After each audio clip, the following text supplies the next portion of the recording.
Now we have to talk about the other nucleosides analog.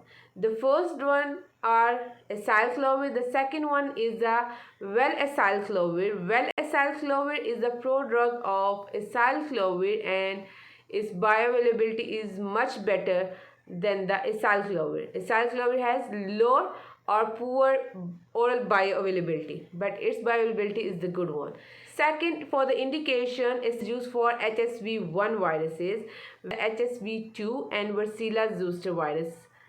The adverse effect of both acylclovir and well-acylclovir are same one, the neurotoxicity and nephrotoxicity.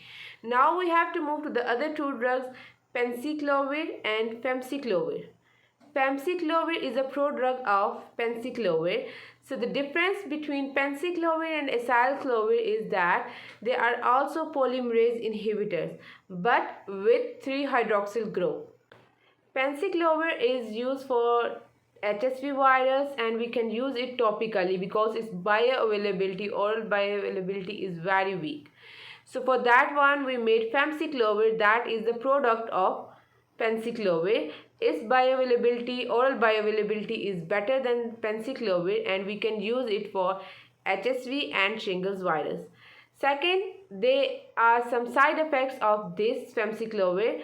They are nausea, vomiting and the diarrhea. Genciclovir and valgenciclovir. Valgenciclovir is the product of genciclovir. Why we made valgenciclovir? Because of the side effect, and the second thing because of their bioavailability. Valgenciclovir has the good oral bioavailability where the genciclovir has less bioavailability.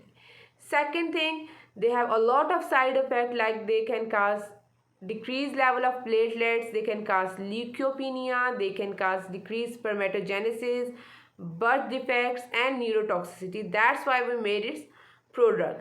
So what is the difference between the genciclovir and valgenciclovir from the other nucleoside analog is all the nucleoside analog are going to be phosphorylate with the help of thymidine kinase, viral thymidine kinase. They are going to be phosphorylated by virus protein kinase phosphotransferase. This is all about the nucleoside analogs. Now we have to talk about the drug that is the nucleotide analog and the name is cidofovir. Cidofovir don't need the viral enzyme for phosphorylation where it needs the host enzyme for the phosphorylation. They are going to bind with the DNA, incorporate into the DNA and they will compete with for the DCTP, not for DGTP. DCTP means cytidine triphosphate.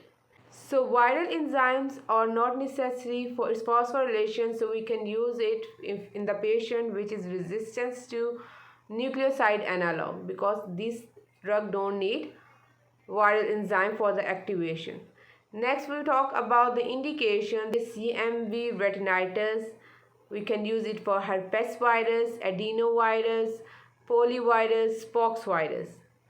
So when we talk about the resistance of this drug, resistance can be happen because of any change in DNA polymerase with the help of which it has to enter or incorporate it into the DNA and RNA.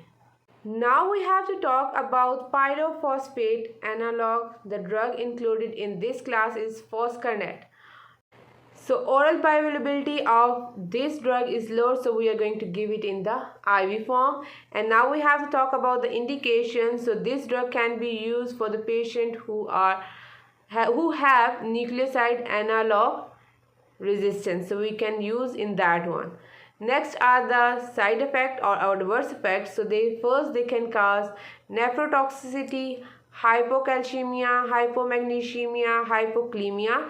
So mean calcium, magnesium and potassium level are going to decrease in it, and they can also cause some neurological effect like seizure, headache, illusions, irritability, and they can also cause QT prolongation.